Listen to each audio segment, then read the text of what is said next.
Assalamualaikum semuanya, kembali lagi bersama Ustazah. Sekarang Ustazah mau menjelaskan mengenai organ gerak manusia. Teman-teman masih ingat nggak nih, organ gerak manusia ini terbagi menjadi dua, yaitu apa saja coba? Ada yang masih ingat nggak nih? Ada dua organ gerak manusia. Contohnya apa? Ayo.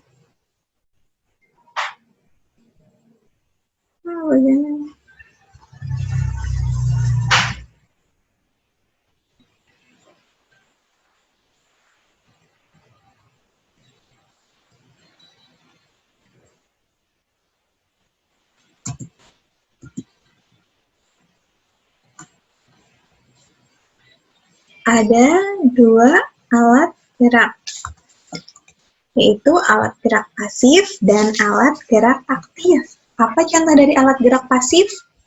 Contoh dari alat gerak pasif itu adalah tulang, sedangkan contoh dari alat gerak aktif adalah otot. Nah, kita akan mempelajari alat gerak pasif terlebih dahulu ya. Coba perhatikan gambar ini. Gambar apa? Ada yang tahu tidak? Ini adalah gambar rangka manusia. Yang sebelah sini adalah gambar rangka tampak depan, sedangkan yang di tengah ini adalah gambar rangka tampak samping, dan yang sebelah sini adalah gambar rangka tampak belakang. Rangka. Apa sih itu rangka? Rangka adalah susunan teratur dari tulang-tulang. Kalau rangka adalah susunan teratur dari tulang-tulang, lalu apa fungsi rangka? Nah, fungsi rangka ini sebagai alat gerak pasif dan berfungsi menegakkan tubuh kita, dan tempat melekatnya otot yaitu alat gerak aktif, tempat melekat alat gerak aktif yaitu otot, serta melindungi organ-organ vital tubuh manusia.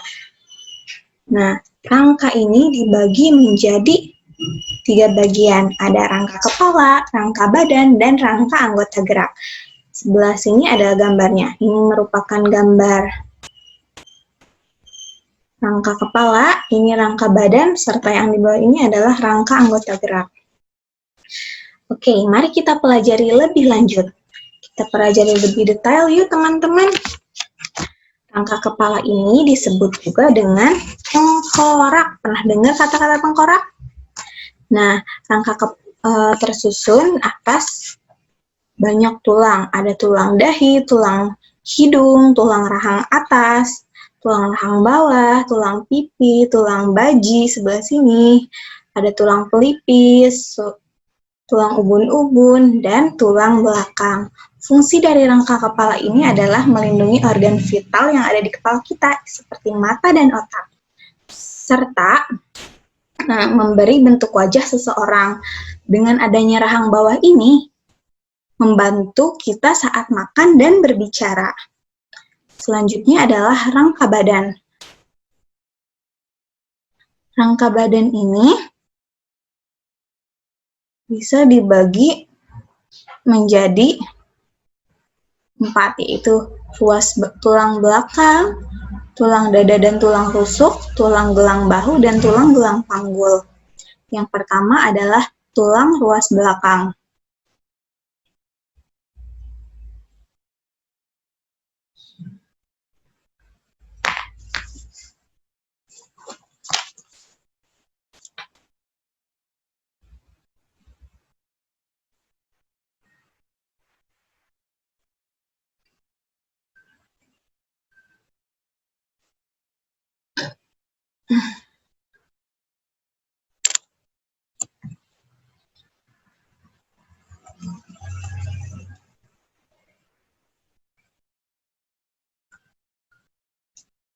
Tulang ruas belakang.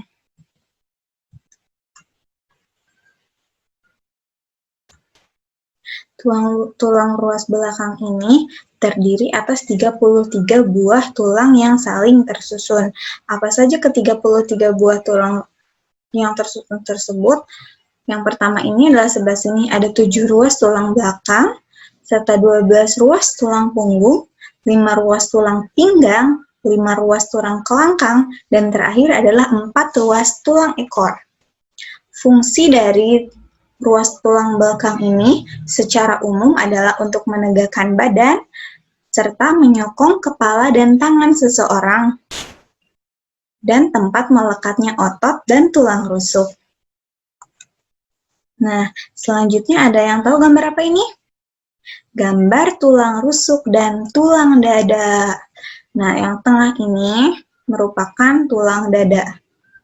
Terbagi dari tulang hulu, tulang badan, dan tulang pedang-pedangan. Nah, yang tampak seperti garis-garis ini adalah tulang rusuk. Tulang rusuk ini ada 12 pasang. Yang dibagi menjadi 3 macam, yaitu tulang rusuk sejati yang berjumlah 7 pasang, serta tulang rusuk palsu jumlahnya ada 3 pasang, dan tulang rusuk melayang jumlahnya ada 2 pasang. Selanjutnya adalah tulang gelang panggul dan gelang bahu. Tulang gelang panggul ini terdiri dari tulang pinggul, tulang kemaluan, dan tulang luduk. Sedangkan tulang gelang bahu ini adalah terdiri dari tulang belikat dan tulang selangka yang saling berkaitan. Sampai di sini apa kalian dapat memahami materinya? Semoga dapat memahami ya. Kalau kurang jelas, kalian bisa membaca di buku ESPS halaman 2 sampai halaman 3. Di situ dijelaskan alat gerak manusia dari rangka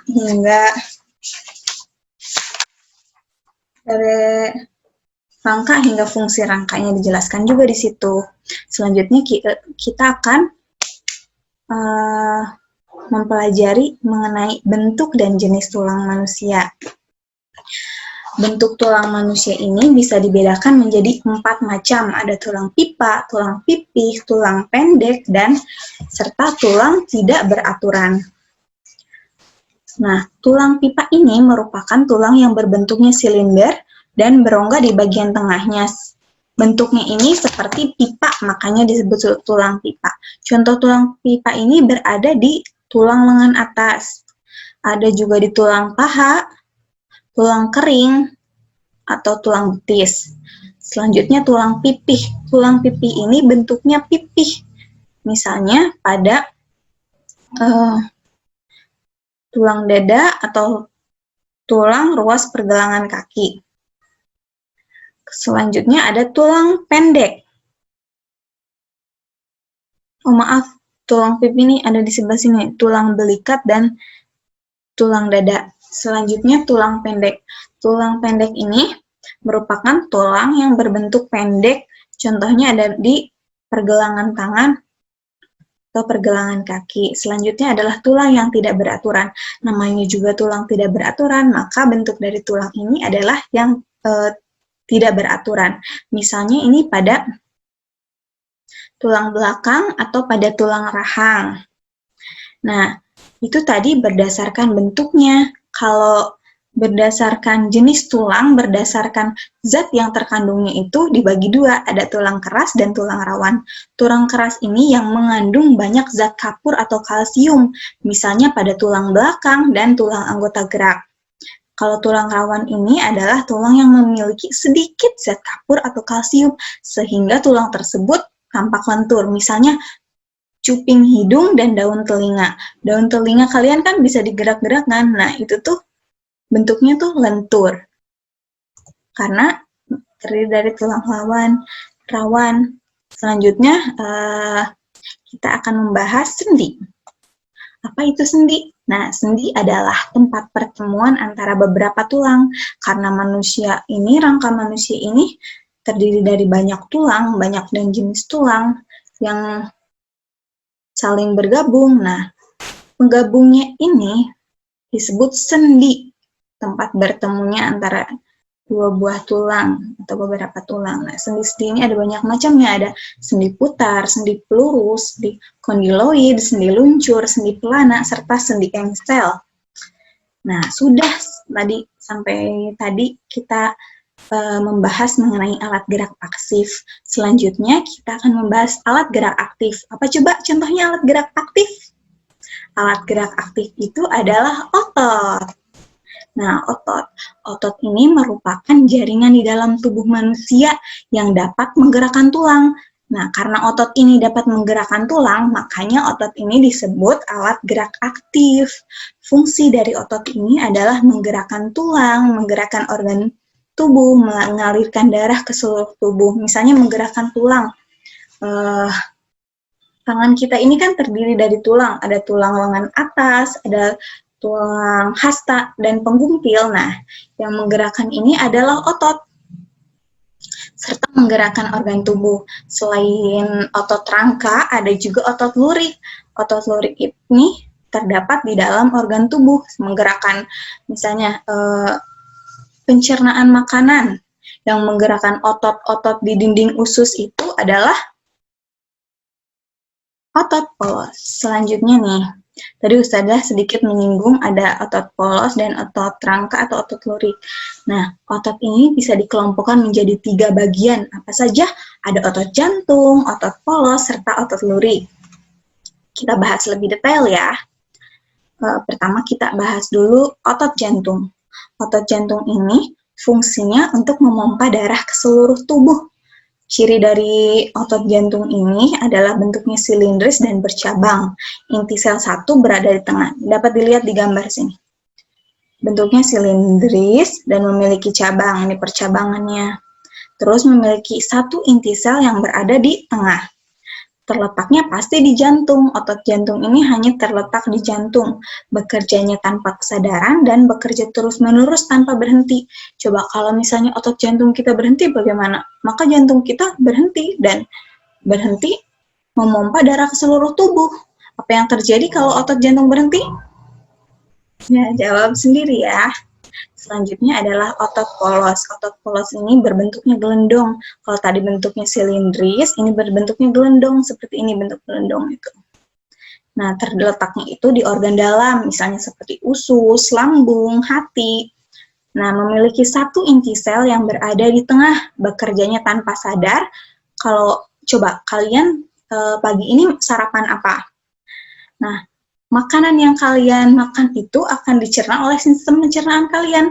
Apakah kalian bisa merasakan usus atau lambung kalian sedang bekerja mencerna makanan? Tidak kan? Nah, inilah salah satu ciri dari otot polos, yaitu bekerja tanpa kesadaran. Bekerjanya lambat, teratur, dan tidak mudah lelah, serta bekerja sendiri dan tidak dipengaruhi oleh otak. Nah, terakhir ada otot lurik. Otot lurik ini adalah otot yang menempel pada rangka, melekat pada rangka. Terkadang disebut juga adalah otot rangka. Ciri-ciri dari otot lurik ini bentuknya silindris, nah, memiliki inti sel yang banyak dan letaknya di tepi. Bekerja cepat dan mudah lelah dan bekerja atas perintah otak. Selain itu, otot lurik ini bekerja dengan kesadaran. Misalnya kalian berlari, kalian menggunakan otot lurik. Kalian berjalan, kalian membawa barang apapun. Nah, itu yang bekerjanya adalah otot lurik.